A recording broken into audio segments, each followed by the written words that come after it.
The Joseph story. So interesting, isn't it? If you did your pre-work, in some ways, I'm sure that was really beautiful for you. In some ways, it's a little traumatic, isn't it? Genesis chapter 37. So before we dive in, a brief recap, just so that we can kind of know where we stand. If you've been taking the Genesis classes with me, then some of this will seem familiar. And I'm really praying that some of the hyperlinks that the biblical authors have put in this scene, Genesis 37, will kind of light up for you. Remember that on page 3 of the Bible, we have the situation where the humans fail. They fail.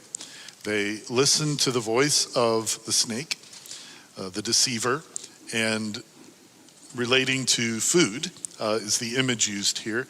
And they want to take the knowing of good and bad on their own terms. They don't want to wait for Yahweh's Torah, his instruction. They just want to do it the way that seems right to them. And so as a consequence of this, all sorts of things fall apart, including the relationship that they have with one another. It just crumbles. But one of the things that Yahweh promises is that someday there will be a snake crusher. It'll be from the line of the woman. And serpent, is going to bruise his heel, but he's going to crush the serpent's head. And so we have this expectation of who is this going to be?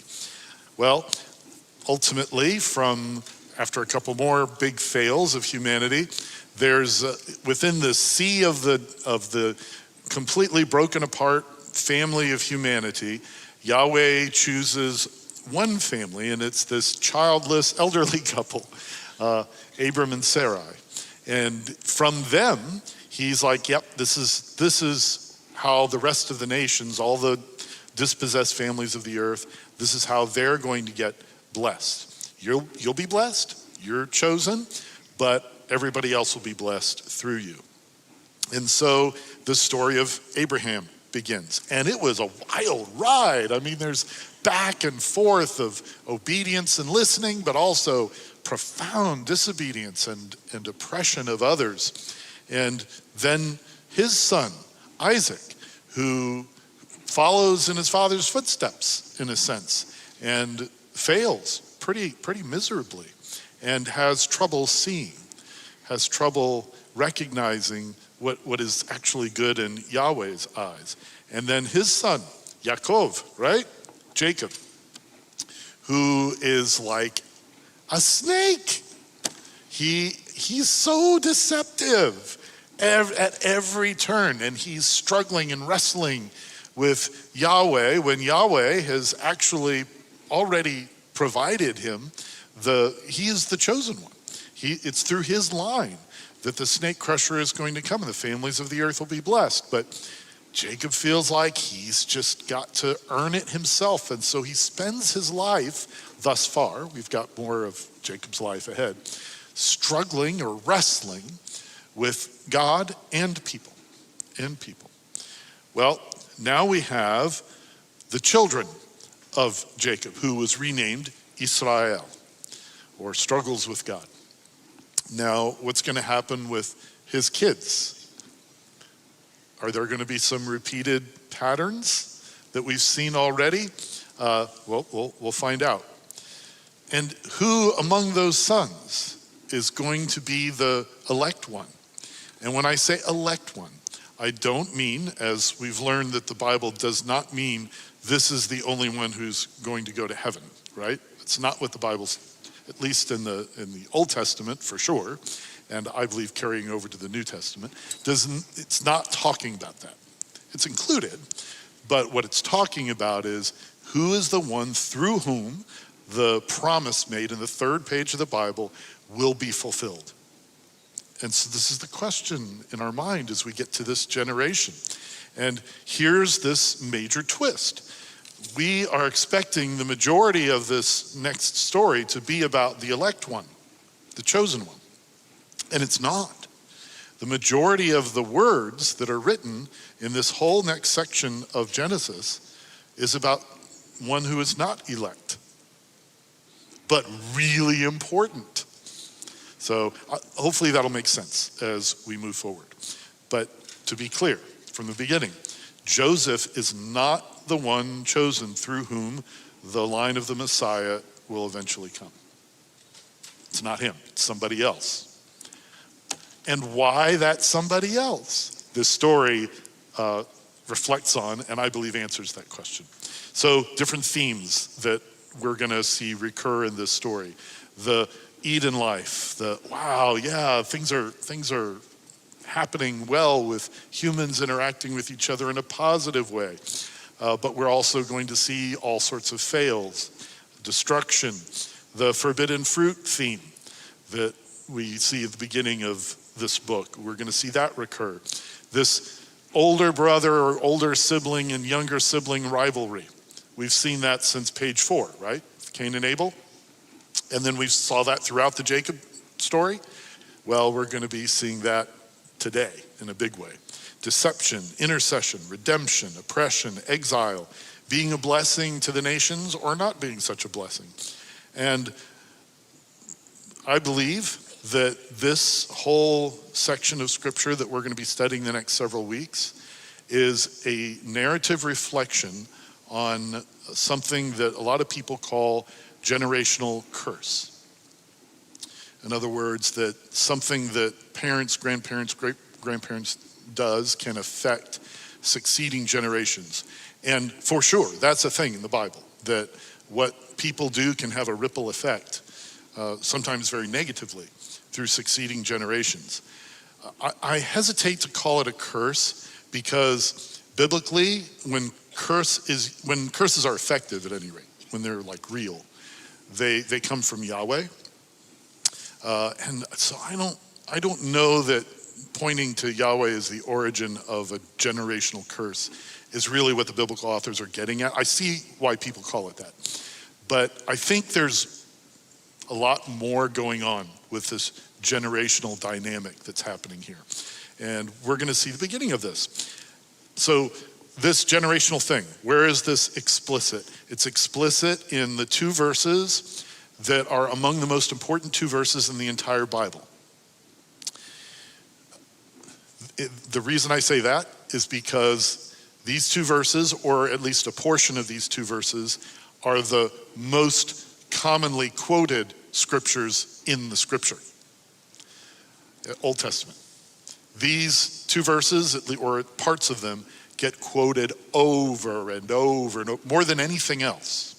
And they come from when Moses is on Mount Sinai and he is got a request of Yahweh. He says, let me just see you.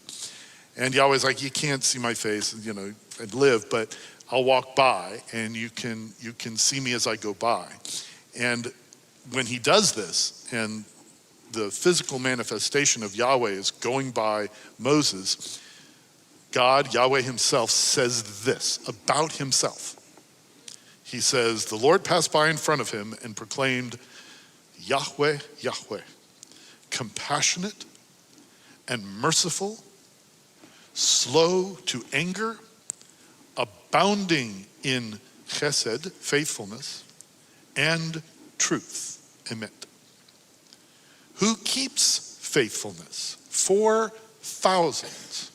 For thousands of what? I've always looked at that first reading and said thousands of people. Doesn't mean that. We'll talk about what it means. Thousands of something. Who forgives avon, wrongdoing, violation of his law, and sin. But he will by no means leave the guilty unpunished, inflicting the punishment or the avon. Remember, he forgives avon, but he's going to inflict the avon of fathers on the children and the grandchildren to the 3rd and 4th. The word generations is not there in the original. It means generations. This is why the translators have helpfully supplied that. But he gives all those, the mercy and to thousands, but he will inflict justice on the third and the fourth. So now what do you think thousands refers to? It's generations. So the character of Yahweh, he's just, but he's merciful. Now it's way weighted for mercy. Way weighted. Thousands compared to 3 or 4. But he's not this capricious deity in which justice doesn't actually take place at all. You can be sure that justice will be visited to the third and the fourth. And that's the part that sticks. And that's the part that we're like, wow, we hear all these amazing things about Yahweh, but it just doesn't seem fair that, he'll inflict the avon that people have done upon the third and the fourth. What do they have to do with it? This story answers that question. Because this is exactly what's happening to Joseph. He is suffering the avon that was done 4 generations previously. All right, let's dive in. Verse 1. Oh, Jacob, remember him? Jacob lived in the land where his father had lived as a stranger, in the land of Canaan. And these are the generations, or the Toledot in Hebrew, of Jacob. Oh, by the way, do you notice how sometimes I will just not read some of the words that are there in your text? A couple of classes ago I explained this, but I don't think I've explained it to this class. The reason I do that is because one of the things that I love about the New American Standard Bible, no version is perfect, but one of the things that I'm so thankful to the translators of this translation is that when they have to supply words to help make the meaning of the text a little better in English, which all translations do that. King James does that. They all do that. But when they have to do that, they put it in italics. So you know that they're supplying the words. The words aren't there in the Hebrew, but they're understood in the Hebrew, and they're just trying to make it more understandable. Most versions don't put it in italics. So I love that.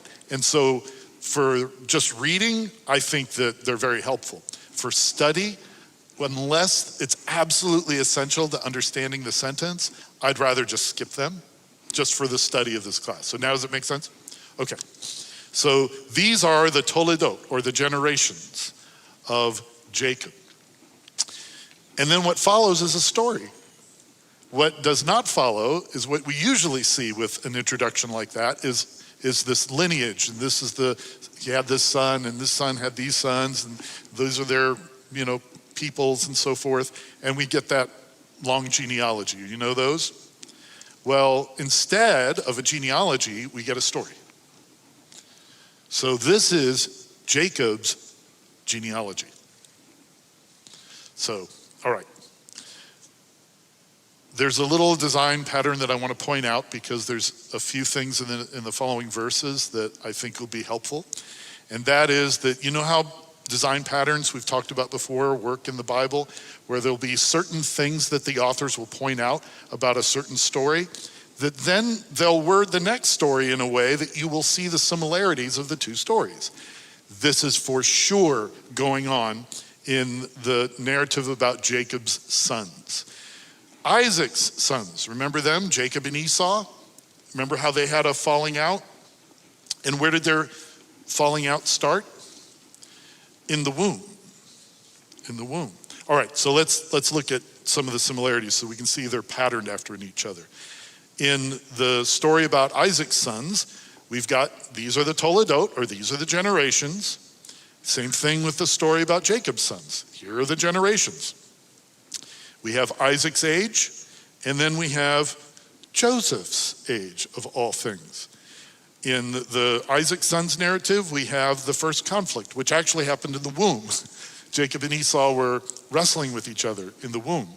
The first conflict in the Jacob's sons narrative is Joseph tattling on his brothers, this bad report.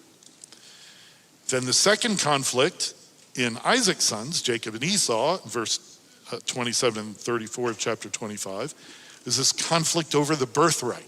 Who's going to get the birthright? The second conflict in this story has to do with dreams. and who's elevated. Similar thing. And then finally, it ends with the Isaac sons narrative about separation and exile.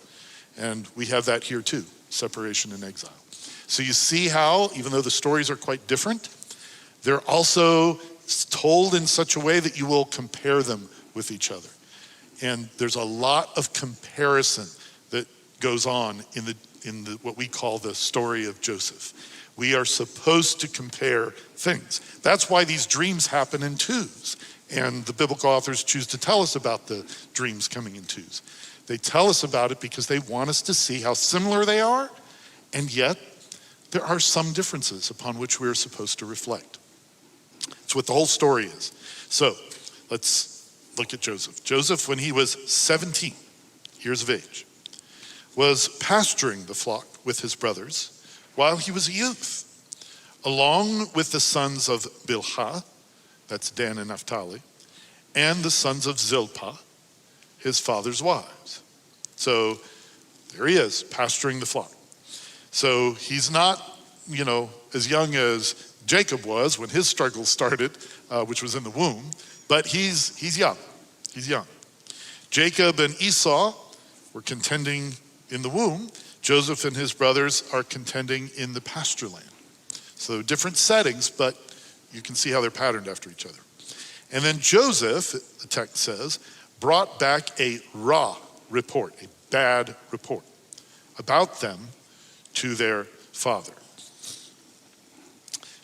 Just pointing out that the biblical authors are not telling us whether whatever this bad report is, whether it was true or not. It might have been. Might have been something that he witnessed or observed, and he's telling his father some bad thing that they did. Maybe. Text doesn't say. Or if he just made it up. We don't know. It's ambiguous intentionally. Verse 3. Now Israel, and who's Israel? Jacob, right. Israel loved Joseph more than all his sons. Because he was the son of his old age. And he made him a ketonet pasim. That's what he made him. A ketonet pasim. Ketonet is like tunic. Pasim, scholars are still arguing about what that means. Multicolored, I think, is how NASB translates it, and some others. Fancy, long-sleeved, but it's a very obscure word. So they're not sure. They're not sure what it means. There's only one other place in the Bible that this word is used, and it has to do with the tunic. And it occurs on another very traumatic part of the Bible, when someone is oppressed by a sibling. And that's the story of Tamar and Amnon, David's son and daughter. That's the only other place that it appears. So the point, though, is favoritism. Jacob is showing favoritism to the one son that he loves more than all the others. Does this not remind you of the favoritism that Isaac was showing to Esau, his favorite son, and Rebecca, was showing to her favorite, who is Jacob? So this is a multi-generational thing. This is the son of his old age. And we know from already reading the story, this is kind of a miraculous birth to a wife who was barren. She wasn't able to have children. And he had favored this wife. And it's a wife who did survive the birth of Joseph. She did not survive the birth of her second son. So here is this image of clothing. The image of clothing. Remember how goats were kind of an anchoring image for Jacob's life and the big turns and twists of his life? And there's one more that's coming to him that relates to goats. Clothing and the removal or change of clothing is that anchoring image for the life of Joseph. So, verse 4, which we will see. His brothers, this is Joseph's brothers, saw that their father loved him more than all his brothers. So they hated him and could not speak to him on shalom terms. There was no wholeness or peace in their relationship. Shalom ultimately is wholeness. It wasn't there because they saw the favoritism, and they react to that favoritism with rejection, which ultimately is what the word for hate is talking about here. They rejected him. So they learned that from the parents, didn't they? It's rejection. So how should the brothers have reacted to his favoritism? That's a meditation point, isn't it? What would have been the proper way for the brothers to react to Jacob's unfair favoritism? Just hold that question. Verse 5, Joseph had a dream. And when he told it to his brothers, they hated him even more. He said to them, please shema. The word shema, or listen, it means listen. It can also mean obey. Please shema to this dream which I have had. For behold, we were binding sheaves in the field, and behold, my sheaf stood up and remained standing, and behold, your sheaves gathered round and bowed down to my sheaf. His brothers said to him, are you actually going to reign over us? Are you really going to rule over us? So they hated him even more for his dreams and for his words. This is a neat little envelope structure story that's inserted in here, what we call chiasm. So you notice how it starts with the brothers hated him, and then it ended with they hated him even more. That's like a repetition. When we see that, it should set off a little alarm saying, I wonder if there's a chiasm going on here. Sometimes, often, there is, and that's exactly what's happening here.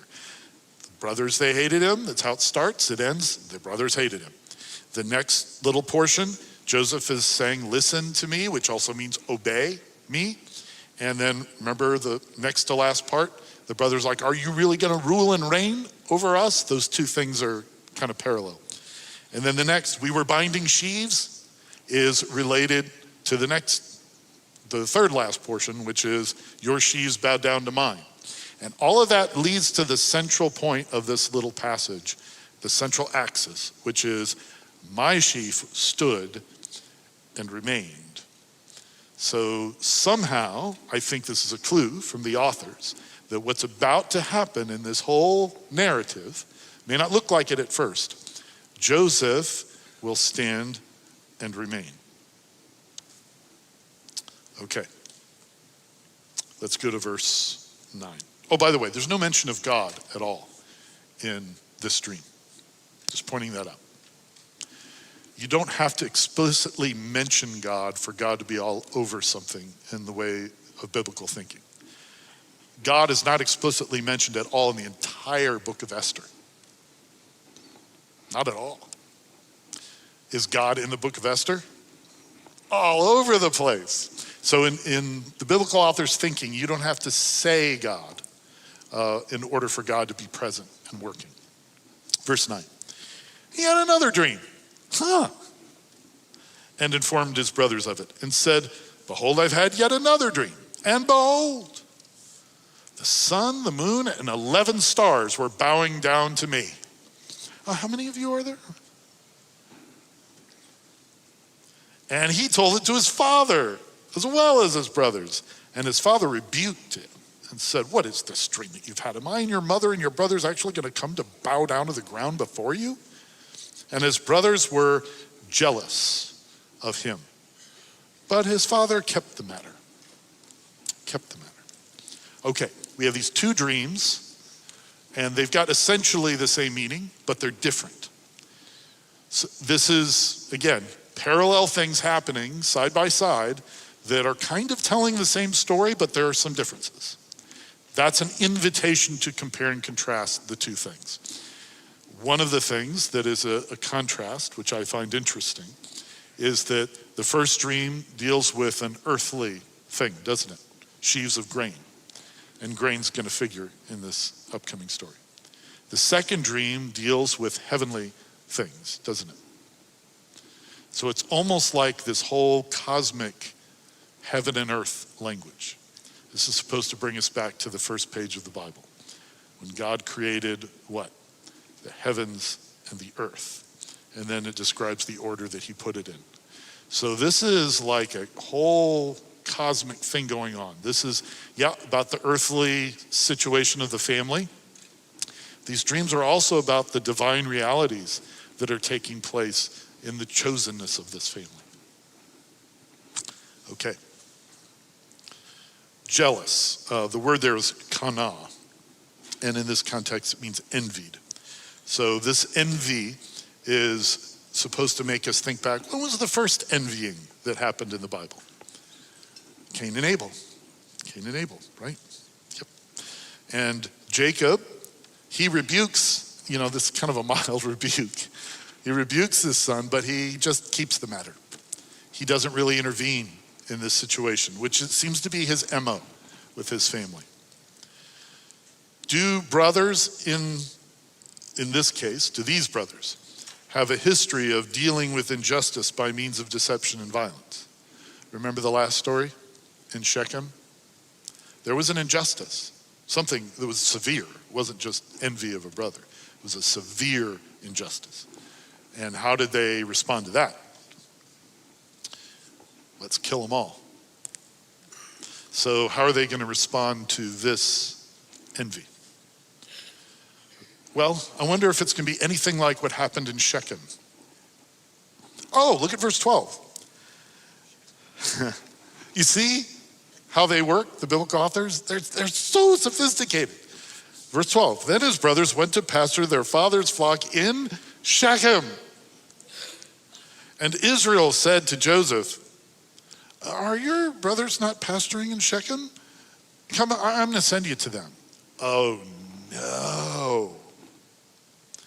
Do we have a Shechem moment coming? So the violence that was done to the Gentiles, to the not directly related, but related if you go back far enough, could be the same violence that's about to be done to this brother. And the question is Jacob more concerned about his sons here, or is he more concerned about his goats?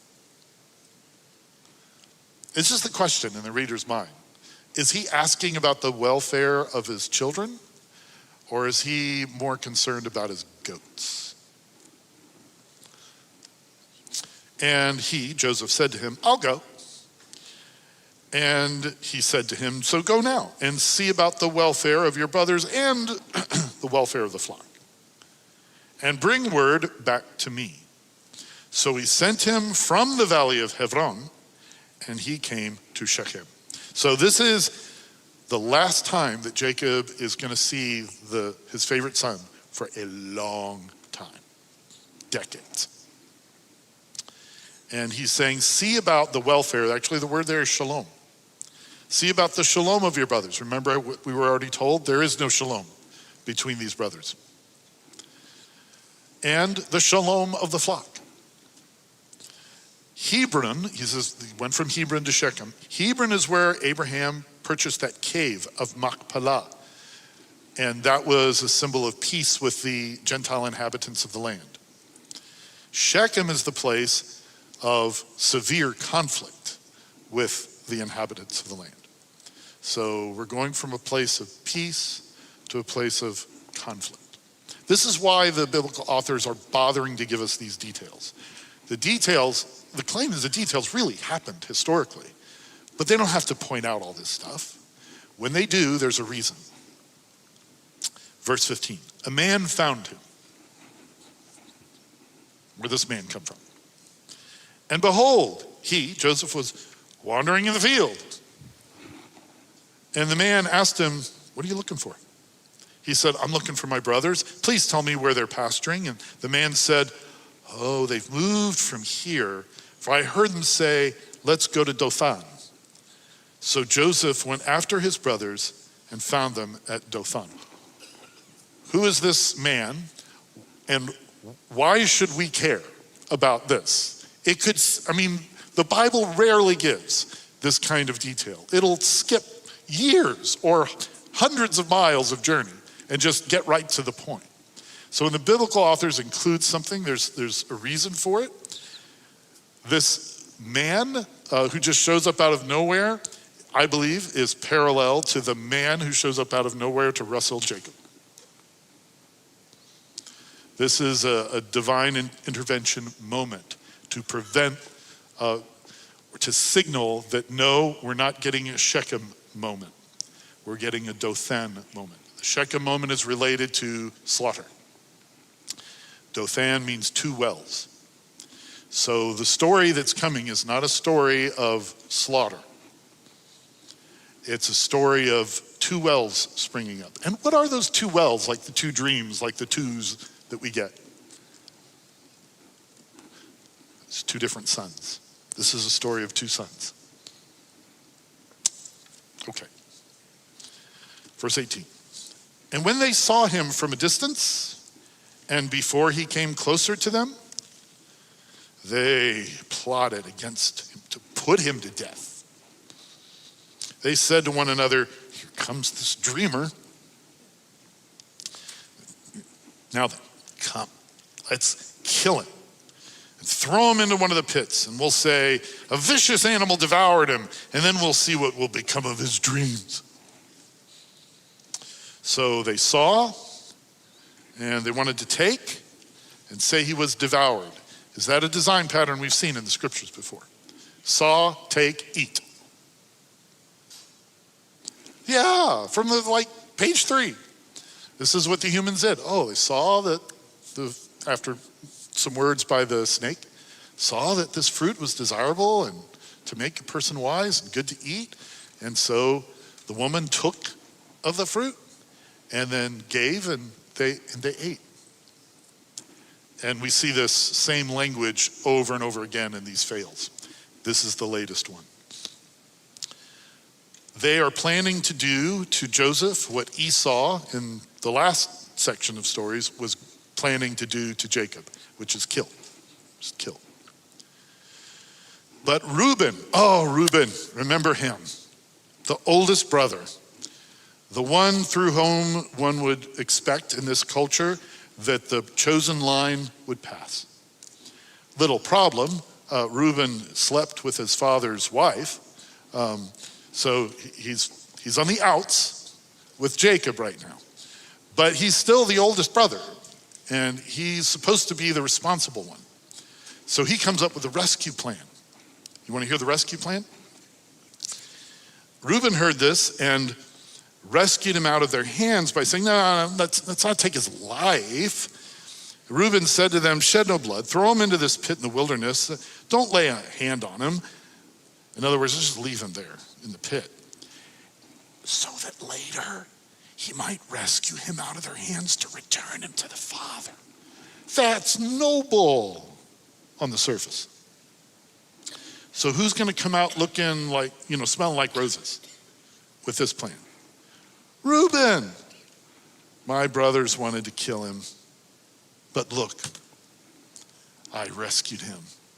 So let some of that favor come upon me. All right, let's just sit with that. We'll see if that pans out. So this is his plan. The only part of his plan that actually gets enacted is the throw Joseph into the pit part, which they do.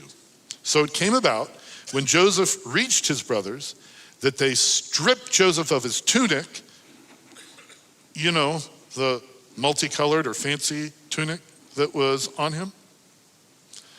Remember that one? Just pointing it out. This is what the biblical authors are doing. When they repeat something like that, they want you to think of that image. And they took him and threw him into the pit. Oh, the pit was empty without any water in it. So this is a major anchoring image of being stripped of clothing. This is a change of clothing. There are going to be 3 of these in the Joseph story. They're all extremely consequential. The second one, some of you have already figured out. The third one's easy to miss. But there are 3 changes of clothing. Remember, 3 is significant of testing. Yeah. So he goes from being the favored son to being stripped of his favor. The fancy, long sleeve, multicolored, whatever tunic, the pasim tunic, is an image of his favor with his father, and it's taken away. The pit was probably, in that land, the ancient readers would probably assume, oh, they're talking about a limestone cistern, which we have some of those around here. Those are the pits. And then the thought would go into the reader's mind, well, those have water in them a lot of times. And so they're drowning him? And so that's why the authors are pointing out, no, there's no water in this one at this time.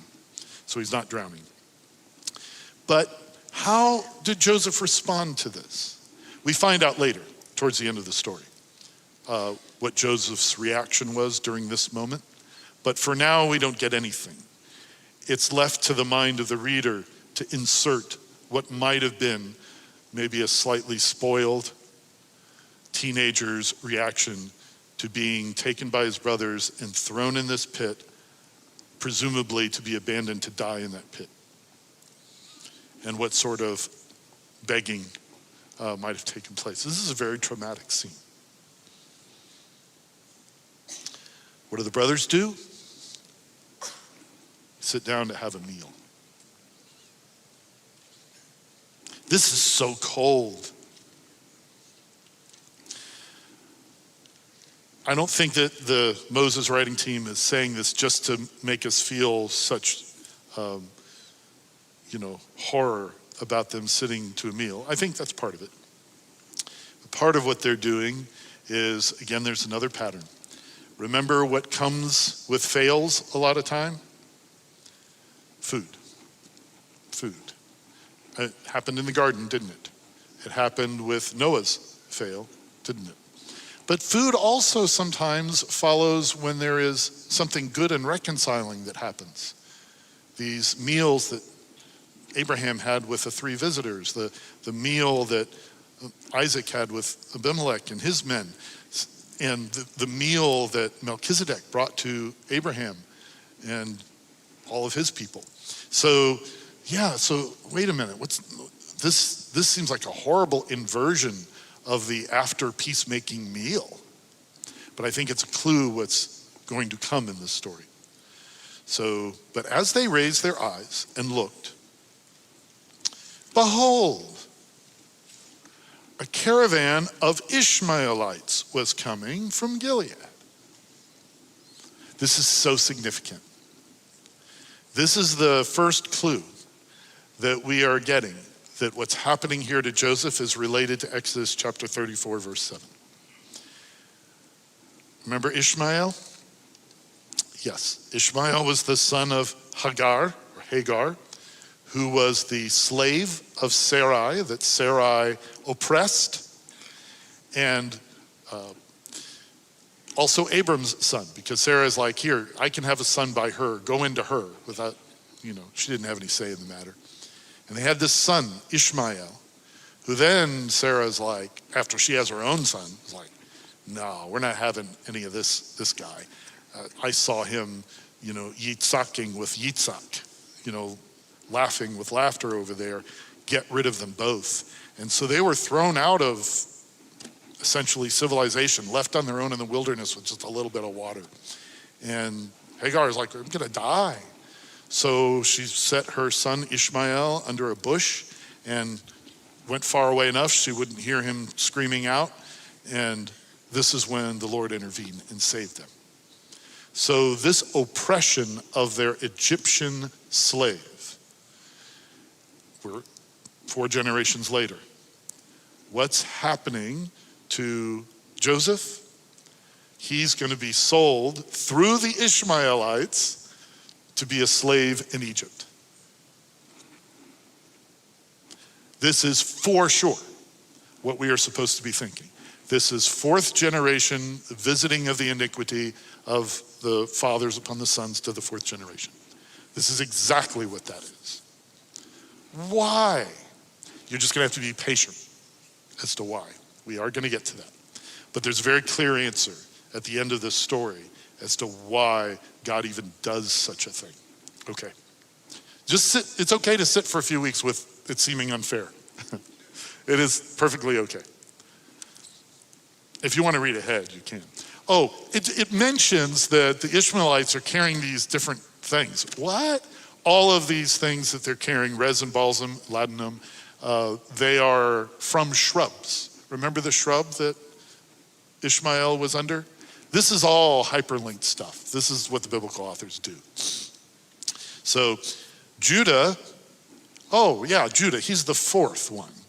Now, unlike Reuben, he hasn't slept with, Dan and Naphtali's mother. Unlike Simeon and Levi, he hasn't gone out and slaughtered, a bunch of, all but one completely innocent Shechemites and, taken slaves and so forth from the wives.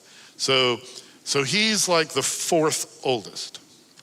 He said to his brothers, what profit is it for us to kill our brother and cover up his blood? Come on, let's sell him. Sell him to the Ishmaelites and not lay our hands on him. He's our brother, he's our own flesh. And his brothers shamad him. They listened to him. And some Midianite traders passed by.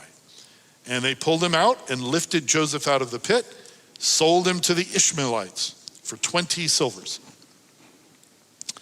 And they brought Joseph into Egypt. So here's Judah. New plan. And remember, they didn't know Reuben's secret plan. Why don't we just leave him in the pit? We can get some money out of this deal. And then we don't have to, worry about having killed our brother. So we can, traffic him. We can traffic him. This is what's happening here. They're trafficking their brother and getting paid for it. So you notice how Ishmaelites changes to Midianites there? There's been so much debate about what that's all about. We could spend a lot of time on that. I think, though, that the reason that these two groups are kind of combined into one, historically, there's no question that Midianites could be a subgroup of the Ishmaelites, that the Ishmaelites were the ones who bought it, but the Midianites are the ones that pulled them out of the pit, or, there's all sorts of explanations. But I think that they're both being put forward by the authors here so that we will think of Ishmael in the past and the narrative connection to what happened to him. So we'll know why this is happening to Joseph, and forward to the Midianites, who play a very central role in the Exodus.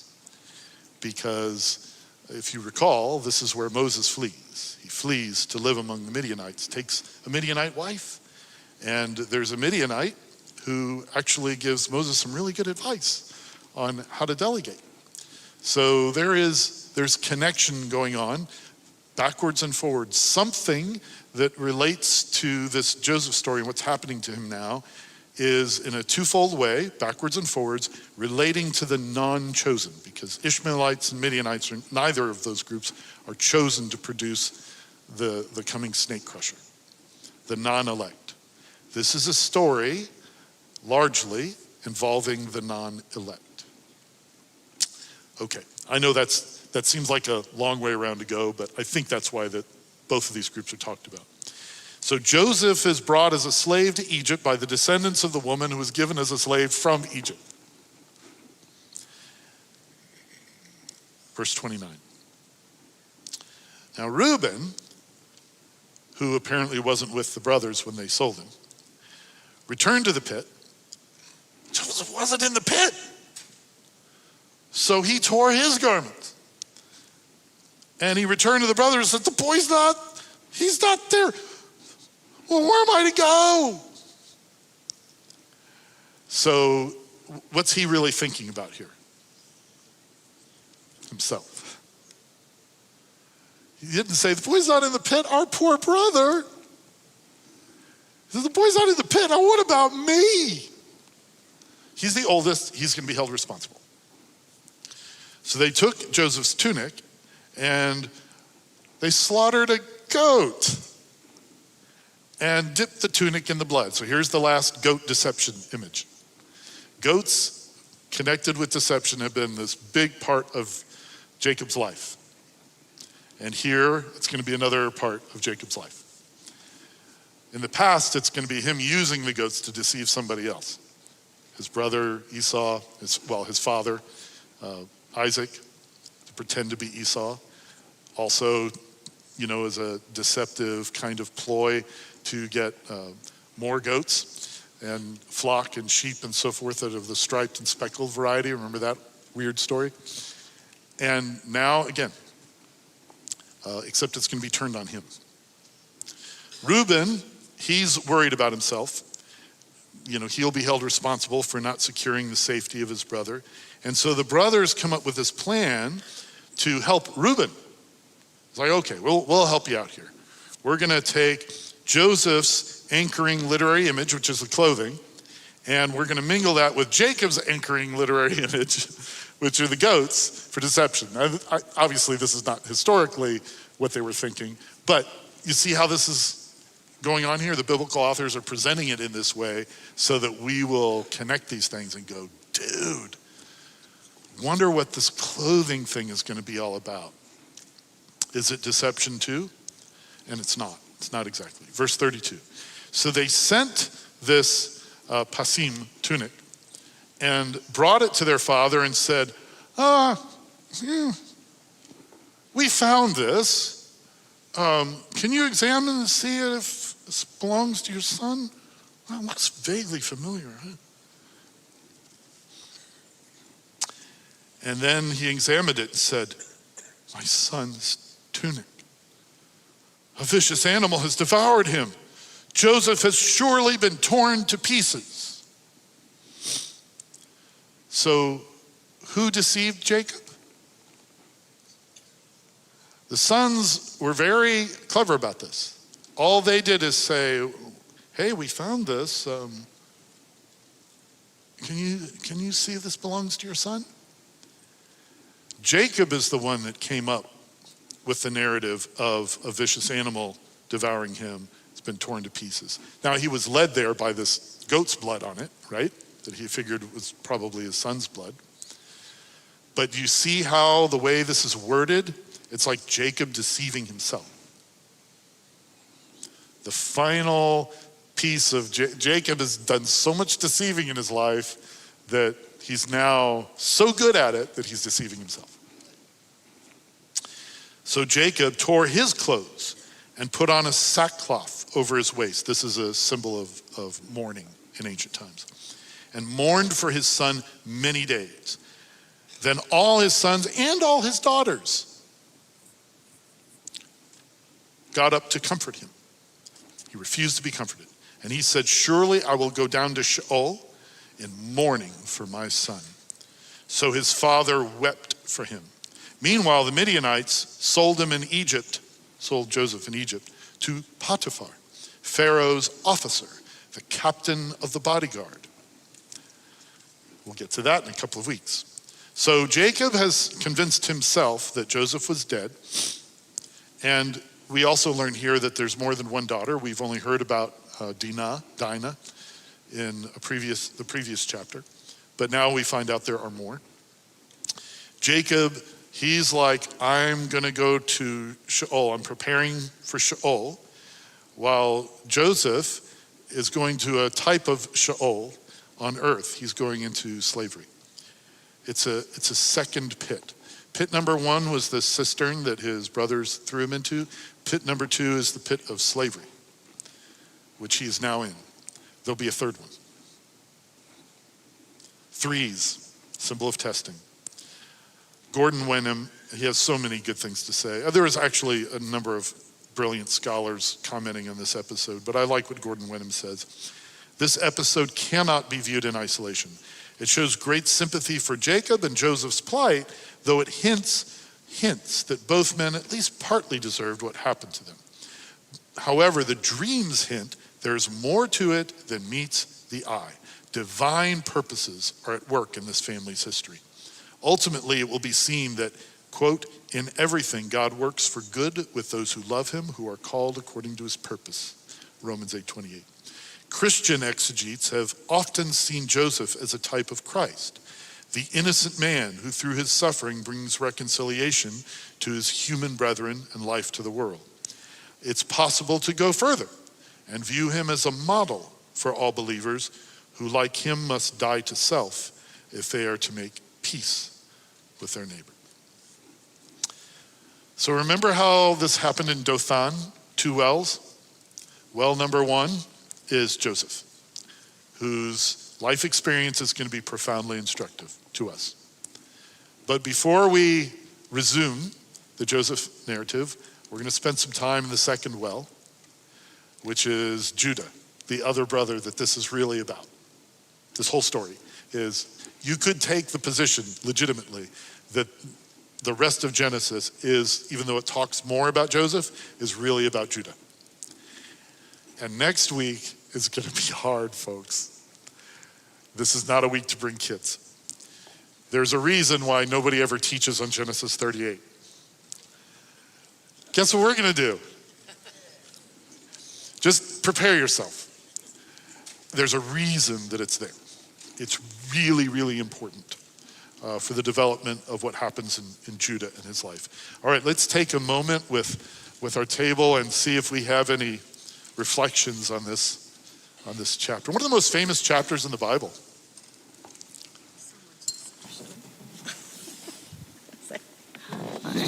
This is how I take it. It's on. Okay, so there's so much deception. There's so much, all this going on, blaming people, taking people. It's sort of like today, even though, if you think about it. People cover themselves up by deceiving others and just trying to make themselves look good, and hide things that they think it won't come out, but it will. I thought that was just for ancient times, that we don't see deception today at all. It's just terrible. And the other thing is, let me ask you this question. So there's still generational curses? Or what you call them? Let's wait till the end of the Joseph story before we... Okay, I'm getting ahead, but it was, Yahweh says it's part of his character. Right. That he's just not going to let things go. He's going to show mercy to thousands of generations. Right. But, there will be consequences. Right. Or avon. Right. To the third and the fourth. So how that can be reconciled with mercy is something that this story does teach us. We just have to wait for it to play out. Okay, so added onto that was, if you come from, say, a very dysfunctional family from generation, can you break that generational, or whatever you want to call it? It'll stop there because of your choice, of your choosing to not do what your ancestors did? This story takes a totally different approach. Okay. Rather than, oh my goodness, I want to break this. I'm in generation number 2. I don't want it to continue. Right. This story has a whole different angle. It's not about what do I do to protect myself. It's more, what's the purpose of this ripple effect and what good comes of it. Okay. It's just a non-self-focused, very non-self-focused. And, but it's beautiful. I just tell you, it's one of the most beautiful things in the Bible, in my opinion. Just be patient, we'll get there.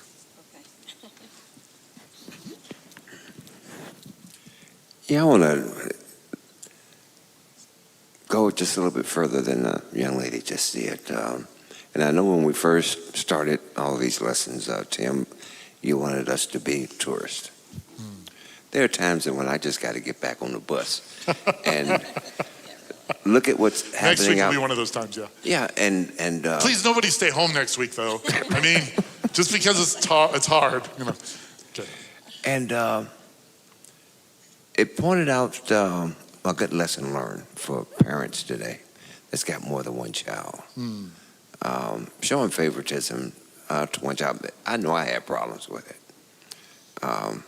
My oldest child, I just love some of the stuff that she did in school, what she's doing now. And sometimes I talked about it too much to my other daughter. And today we have these extended families. And as a retired cop, I still remember 2 sons that had issues with their parents. They wanted to go to Munich take the family car. Parents said no. They took the car anyway and went to Munich and stayed down there for several months.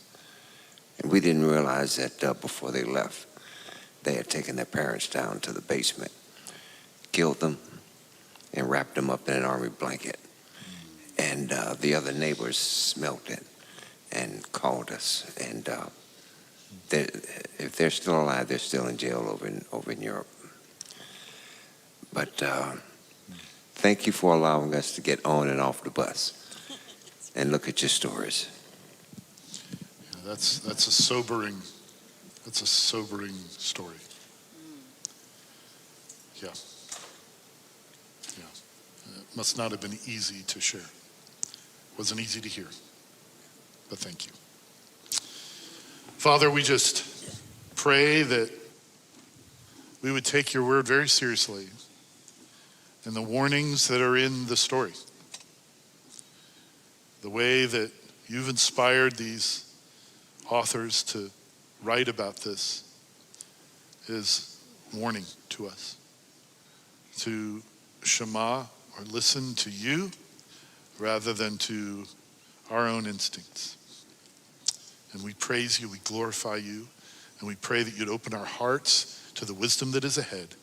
In Jesus' name, amen. Amen.